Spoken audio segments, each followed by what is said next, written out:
Martín, buenas noches. Y lo primero, felicitaciones por este gran título que es la Sudamericana de Independiente del Valle ante Sao Paulo. ¿Qué tal? Buenas noches, muchas gracias. Martín, vamos a arrancar el diálogo junto a Juan Cristóbal, pero me quiero detener en esa declaración que fue muy repartida por toda Sudamérica, cuando usted hablaba de dedicar este título a los entrenadores y que muchas veces, y los entrenadores, y usted bien sabe, por todo lo que estudia de fútbol, cuando se habla que en el triunfo están todos y en la derrota siempre el entrenador está muy solo. ¿Qué significó para usted en este momento de su carrera como entrenador ganar un título tan importante? Bueno, creo que todavía no tomo la real conciencia de lo que significa haber conseguido el título. Fue todo muy rápido y uno, a medida que va pasando el tiempo, va tomando la real dimensión de lo que es lograr un campeonato sudamericano y sobre todo disputando la final contra un equipo brasileño. Creo que sin lugar a dudas para todo entrenador conseguir un título es algo muy importante. Al final es lo que nos define la carrera en muchas ocasiones, pero bueno, yo me quiero quedar con el proceso de lo que fue conseguir este título, con lo que fuimos trabajando partido tras partido. Fue, no puedo decir un semestre porque no llevamos un semestre, realmente muy intenso. Estamos disputando 3 competencias, no hemos tenido descanso, hemos jugado prácticamente 2 partidos por semana, pero bueno, ahí estamos, cerca de jugar otra final por Copa Ecuador, a 3 puntos del líder, a falta de 3 jornadas en la Liga Pro, así que no tenemos tampoco tanto tiempo para distraernos porque podemos en tan poco tiempo hacer algo histórico aquí en el país. Martín, he tenido la oportunidad, he tratado de alguna forma, y yo creo que todos en Chile y en Sudamérica hemos tratado de adentrarnos en el mundo independiente del Valle, del equipo de Sangolquí. Cuesta mucho si no estamos ahí, si no vemos esa realidad. Incluso he leído más de alguna entrevista a Juan Jalti, que es un preparador de arqueros chileno, que está también allá en las divisiones juveniles. Y hay una cosa que me ha llamado siempre la atención, y usted estuvo acá en nuestro país y conoce esta realidad. Nosotros siempre estamos buscando al próximo gran jugador, pero a veces no vemos cómo llega ese gran jugador que termina muchas veces haciendo una vuelta larga y finalmente se consolida a los 23, 24 años. Algo que me ha llamado la atención y que no es la realidad país en Ecuador, es que ustedes hacen un tratamiento tal como club que en la alimentación, en el trabajo deportivo, en el trabajo físico y en el trabajo hasta educacional, el futbolista joven está listo para ir al primer equipo. Usted recibe un futbolista preparado y me imagino que son puntos que no se dan muchas veces en este lado del mundo y que me imagino marcan una gran diferencia de ese futbolista que llega al camarín, que llega a jugar con los grandes y está preparado para jugar con ellos. Es que lo de Independiente del Valle no es una casualidad. Yo creo que el primer eslabón de la cadena de Independiente del Valle es que alguien dijo, bueno, acá hay talento, en el fútbol ecuatoriano hay talento y yo quiero hacer algo con ese talento. Y quiero dedicarle tiempo, esfuerzo y dinero a ese talento. Y subrayemos la palabra tiempo. Las cosas bien hechas no se hacen de un día para el otro. Pero eso nos lo enseñan desde que somos chiquitos. Es así. Para construir algo sólido, con sustento y que perdure en el tiempo, se necesita tiempo. Independiente del Valle no es casualidad que lo haga, porque hace 10 años o 12 años que le viene dedicando ese tiempo, ese esfuerzo y ese dinero. Con errores, con mejoras, con cambios de dirección en el medio. Independiente del Valle pasó por el proceso parecido.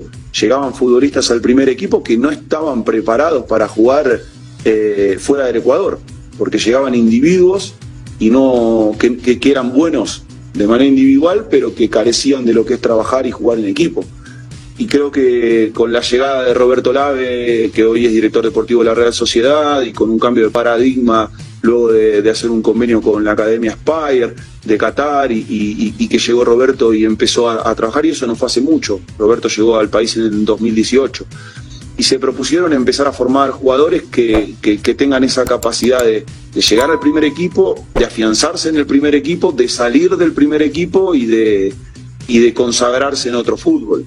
El paso de Roberto fue muy fugaz, pero bueno, dejó un sucesor que fue Miguel Ángel, que trabajó 1 año y medio en formativas, Y creo que más allá de lo futbolístico, el principal legado que dejó Miguel en lo que es la formativa fue justamente esa vuelta que le faltaba al talento ecuatoriano, lo de ser más profesional, lo de entender que para llegar lejos en esto hay que vivir para esto, lo de porque son chicos que podríamos estar horas hablando de dónde vienen, de cómo son, de cuál es su pasado, de cómo...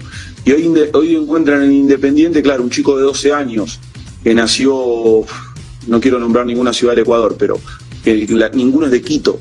La mayoría, el 2% de los 150 chicos que viven en el club deben ser de Quito, el resto son todos del interior del país. Y claro, encontraron en Independiente del Valle una casa, porque hay realmente chicos que si no estuviesen en Independiente del Valle no tendrían para comer. Entonces, Independiente del Valle les da el desayuno, luego entrenan, luego van al colegio, hoy con un colegio modelo, con una metodología de enseñanza modelo, y te diría que no sé, en Argentina no sé si hay una secundaria con ese tipo de metodología, es muy avanzada, es una metodología muy liberal, donde los chicos no trabajan en aulas, por ejemplo. Y luego vuelven del colegio y tienen entrenamiento individual por la tarde y después se meriendan y después cenan en el club y se van a dormir, y son chicos que claro, no es fácil tener 150 chicos y Independiente del Valle aprendió mucho con el correr del tiempo de cómo convivir con 150 chicos de diferentes ciudades, de diferentes carencias, de diferentes realidades.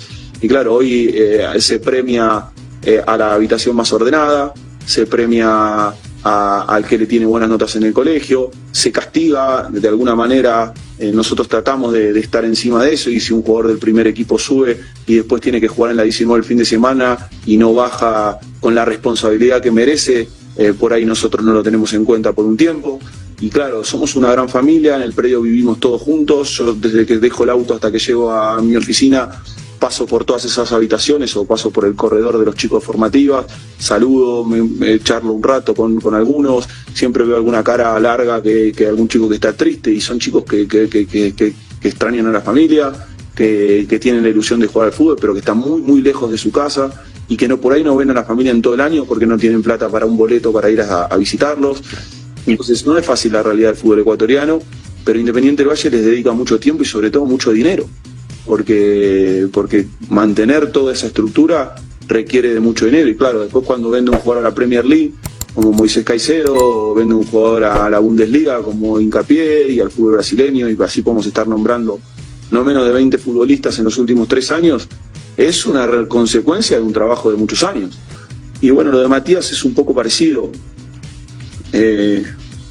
Para mí Matías es un guerrero, es ese jugador fiable, y no va a ser un jugador ni de 10 puntos ni de 2 puntos, pero siempre va a ser un jugador que no va a bajar de los 6 puntos, porque es un jugador fiable, es un jugador que entiende todo, que tácticamente es brillante, que no te regala una pelota, que le gusta el competir, que es buena persona, es muy buena persona, y me parece que se adaptaba a lo que nosotros necesitábamos. Hoy es difícil llevar a un extranjero que juegue en una banda al fútbol ecuatoriano.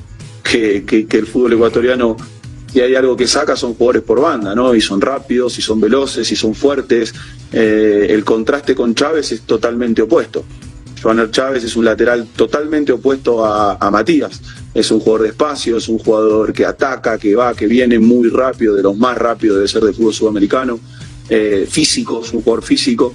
Y Matías nos daba ese contraste, ese jugador que es capaz de juntar pases en un espacio reducido, que es capaz de salir de bajo presiones sin tener tanto espacio, que entiende el juego, que puede jugar de lateral y de carril, porque ya lo había hecho con nosotros en Calera, y que es un jugador que siempre va a cumplir, porque es un guerrero. A Matías no hay que decirle las cosas 2 veces, con una vez él ya sabe lo que tiene que hacer y lo entiende y lo lleva a cabo con una prolijidad y una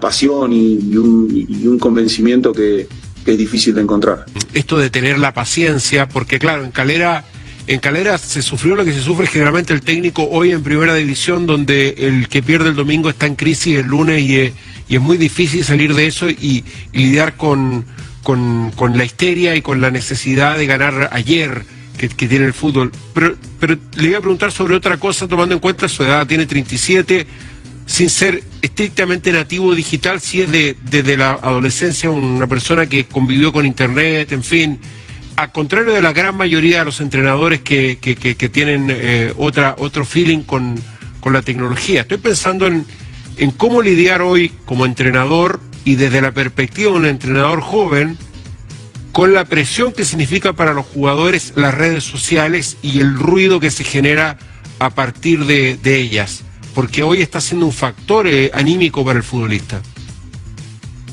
Fundamental. Yo vengo antes de estar en Calera, trabajé en el fútbol brasileño, en un club como Inter de Porto Alegre. Podemos multiplicar cualquier país de Sudamérica por 5 o por 6, ¿no?, de lo que se vive en Brasil, y más en una ciudad tan futbolera como Porto Alegre, donde creo que es la ciudad más futbolera de Brasil y donde la mitad está partida para Gremio y la otra mitad para Inter. Y esos jugadores, a mayor medida, los de Calera menor, los de Independiente en otra medida, viven bajo esa presión. Y hoy no hablemos de fútbol, hoy hay infinidad de documentales en las plataformas hablando de deportistas de élite que han tenido problemas psicológicos, que no han podido continuar con su carrera, y todo se debe a eso, se debe al ruido, esa es la palabra, la que vos dijiste, ruido, que rodea a un deportista, porque para poder jugar al fútbol en la elite o en la primera división del fútbol de Chile, para no irnos a otro lugar, uno de los factores que debe manejar el deportista o el futbolista o el entrenador es justamente el ruido. El ruido externo es lo más dañino que tiene el deportista que está en la elite o está en una primera división o en una segunda, donde recibe, porque hoy es muy fácil llegar a nosotros. Hoy con un celular se llega a nosotros. Y por más que uno lo quiera evitar, llegan igual. Y claro, ese ruido te puede llevar a tomar una mala decisión. Porque en algún momento te puede confundir. Me están llegando 100 mensajes por día de que saque a tal jugador. ¿Seré yo el equivocado de que sigo poniendo ese jugador? ¿O hay 100 personas que lo miran distinto y o yo estoy loco o realmente hay 100 personas equivocadas del otro lado? Pero por eso hablo de cuando se opina. Porque nosotros, pareciera a veces, nos hacen sentir que no entendemos nada y que tomamos decisiones sin pensar todo lo que nos dijeron en las redes sociales que teníamos que pensar, pero nosotros lo pensamos. Pero atrás de esa decisión hay 10 millones de cosas más. Hay que este jugador va a jugar el partido que viene y que vamos a jugar en 3 días y yo sé que va a ser mejor para el próximo partido. Hay que este jugador, si ponemos a este jugador, por ahí se me cae este otro que hace mucho que no juega y necesito darle minutos porque en algún momento lo voy a necesitar. Porque este jugador se adapta mejor a este plan de partido porque vamos a presionar de tal forma, o porque a este lo necesito en el minuto 60 porque sé que el partido ahí es donde se va a quebrar. Y todo ese análisis que nosotros hacemos durante la semana, pareciera que nosotros no entendemos nada. Bueno, y nadie pregunta, perdón, pero entusiasmé con la respuesta. Sí, no, está bien, Martín. Hubiese sido fácil hoy hablar simplemente de la final con Sao Paulo, pero queríamos también en esta charla junto a Martín Anselmi entender también lo que significa desde las bases, sí, y que son muy sólidas del proyecto Independiente del Valle. Y el paso por Chile, que bueno, hay mucho tema, no hay tanto tiempo lamentablemente para desarrollarlo. Me gustaría que quede algo, sí, porque si no, no parece que nosotros no nos equivocamos nunca. Nosotros nos equivocamos todos los días, pero son decisiones. O sea, atrás de una decisión puede haber un acierto o un error. Pero ese acierto o ese error tiene una fundamentación antes. Y luego, claro, por lo menos yo, desde mi trabajo, cuando termino un partido, reviso mis decisiones. Y si mis decisiones no fueron buenas, soy el primero que voy a criticarme a mí mismo y voy a decir, acá me equivoqué. Y el partido siguiente o el próximo rival que me vuelva a pasar algo similar, trataré de no cometer el mismo error. Pero que no quede como que nosotros no nos equivocamos y que no quede como que no nos pueden criticar. Yo lo único que estoy pidiendo es que en esa crítica haya primero una pregunta de un por qué, por lo menos que tengamos el derecho a explicar por qué tomamos ciertas decisiones, y después, bueno, todo el mundo puede opinar, acá esto es fútbol, y en el fútbol es materia opinable. Dirigió 11 partidos este año a nivel internacional, y la estadística dice que este año no perdió. Entre Independiente y La Calera son partidos que empató y ganó. Martín, gracias Martín. Gracias. Había de todo para charlar. Ojalá un dirigente haya escuchado lo correspondiente al Independiente del Valle y Berizzo haya escuchado con respecto al futbolista chileno, al que viene ascendiendo, que crean un poco más, pero hay que potenciarlo, hay que empujarlo para arriba. Martín, año con contrastes, porque empezó en Calera, y si bien en la Copa el equipo andaba bien y estuvo ahí de clasificar porque un partido muy historiado en Brasil, en el campeonato no anduvo bien. Era su debut como técnico, porque había sido asistente técnico, pero como teniendo el mando completo de un equipo. De esa breve pero intensa experiencia en Calera, ¿qué le sirvió luego para aplicar o para no repetir en Independiente del Valle? Creo que al final todos los procesos, y no solo los procesos para los entrenadores, todo lo que vamos haciendo en la vida, algo de enseñanza nos deja. Nos deja enseñanza si queremos aprender. Si no queremos aprender, es difícil que nos deje alguna enseñanza. Para mí el proceso en Calera fue muy bueno desde lo personal en cuanto a aprendizaje, pero también un poco tiene que ver eso con lo que decía en la conferencia de prensa. Al final, yo creo que futbolísticamente hablando, sobre los últimos partidos que jugamos en Calera no se valoró cómo jugaba el equipo. Y creo que por diferentes factores, pero no pura y exclusivamente relacionados con lo táctico o con el juego, el equipo no consiguió ganar lo que mereció. Fue uno de los equipos con menos expectativa de gol en contra de la Liga Chilena mientras estuvimos. Era uno de los equipos con más expectativa de gol a favor también de la Liga mientras estuvimos. Y nuestra expectativa de puntos estaba muy por encima de los puntos que habíamos obtenido en el campeonato. Y el equipo estaba jugando bien y la pelota no entraba.